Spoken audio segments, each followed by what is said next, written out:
na senior presidential advisor de mama mpani Adodankwa Akufo-Addo ora ya wasafomafo odi adese to Ghana fo nyina anim se obia famudie bia wo beye de aboa o mayin kan ko ne nimpuntuo no yenye abane ye ne famudie me ne wonso e de ne ebetimi aye na ya wasafo nsemo de tudwa eni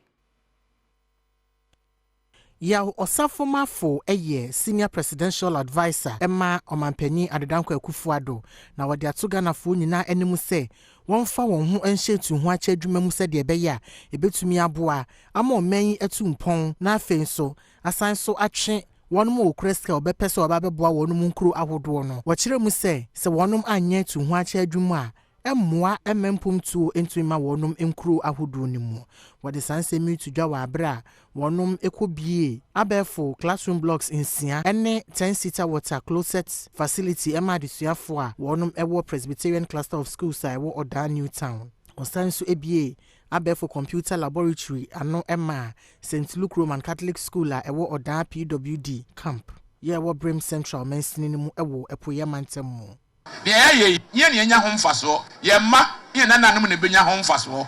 na saa na ye besre so obiara wo ye kuroba no ade to kuromu a boa obiara woni kakra ba obetimi de aboa obiara nya sika na obiara de boa ebi di nyansa boa bi di ahoden boa obiara obibia obetimi de aboa na dan kuro yi afa ne ntoma pefra ekasa no achiri na achimodam na hyebedwani Alexander Kwesiakwa achire mu se botayenti a wotu saa na monyi a waye saa nyaman amadesuafo a wonum ekromo no mu gina se opesa adesua ene adekere ho nsem ekonkan senia we no ye toto sre ya yaboa ya yetimenya na aboa ezukufo no a ombenya bebia tena no masu omade no sara na sa foundation ade wo ho no mo no so no ye toto sre ye se omommo ye yetimenya bibia ngu aban so senia ne ye toto sre ya corporate Ghana abeboa ye sara na ye babebo anan na yakọ hwese other institutions so beboa ye na yetimia peja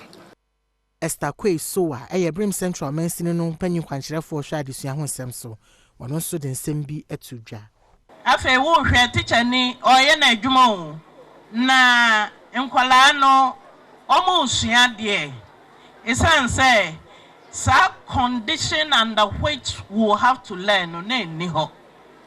enne yet see her na ye hu this great edifice for our school children and for their future. Na ahohoahoa